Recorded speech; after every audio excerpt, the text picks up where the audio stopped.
Now, from your weather authority, meteorologist Cody Bailey.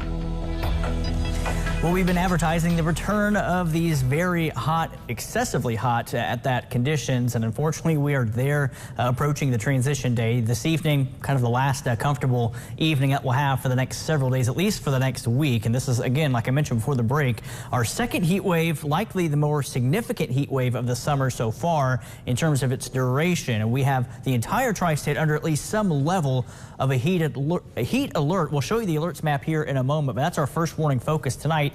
Whether it be an excessive heat watch, excessive heat warning, or heat advisory. And again, we'll break that down in your alerts map here momentarily. But the entire tri-state under at least some type of heat-related advisory. Now, these will all go into effect at different times, but all currently run until Thursday evening.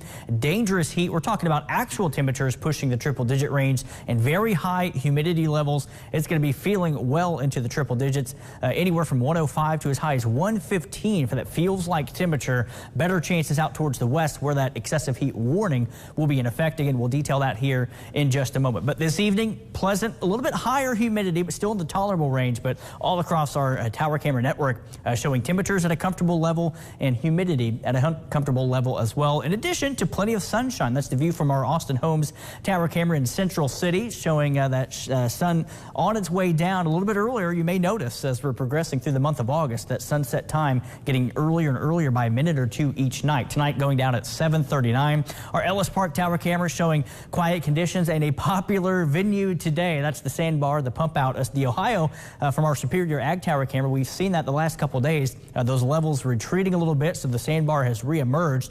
And with no organized rain, really no rain chance at all over at least the next 7 days, that sandbar doesn't look like it's going anywhere as the Ohio River kind of stabilizes its level over the next week to week and a half. 82 right now, dew point at 63, so that's still in the tolerable range, and definitely a far cry from where we'll be. We may, and especially out towards the west over southern Illinois, those dew points could be pushing or maybe even exceeding 80 degrees. Very rare and very uncomfortable with that too. So we're talking about a very intense area of heat and humidity over the entire region. Everyone, for the most part, in the low 80s. We do have Flora up in Clay County, the northwestern fringe, already into the upper 70s. Not quite as cool as the last couple of nights, but still pretty comfortable. We'll be down into the low to mid 60s for overnight lows tonight. Again, no threat for rain. That's another aspect of this. We don't need the rain right now, but by this time next week, with a week without rain, we'll be maybe in need of watering our crops and our plants as well. But here's a look at your alerts map. So again, a good chunk of the tri-state, at least Indiana and Kentucky,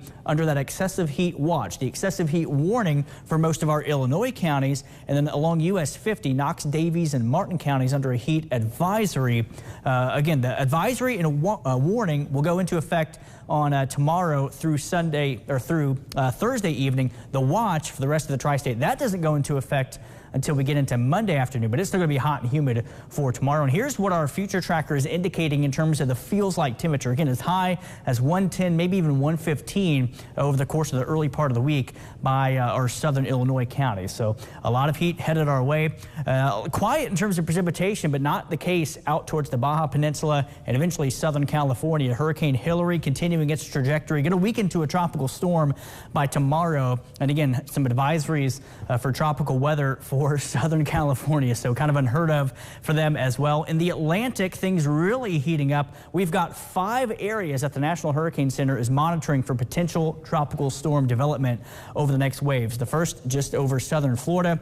Then we've got a couple out towards the west in the Atlantic and open seas, so you can see those waves that we'll be monitoring as well. And this is kind of the peak of the hurricane season also, but no rain chances for the next several days. Future tracker just shows off and on clouds, plenty of sunshine for the next several days, but I think maybe more clouds on Monday. We stay dry. Future tracker shows a stray shower or two. We're not going to be dealing with anything through next week. And then again, just off and on clouds, plenty of sun. But of course, our main focus is going to be on the intense heat and the intense humidity through most of next week. So temperatures falling through the 70s this evening. We'll be down into the mid 60s overnight tonight. And then the heat begins to build tomorrow.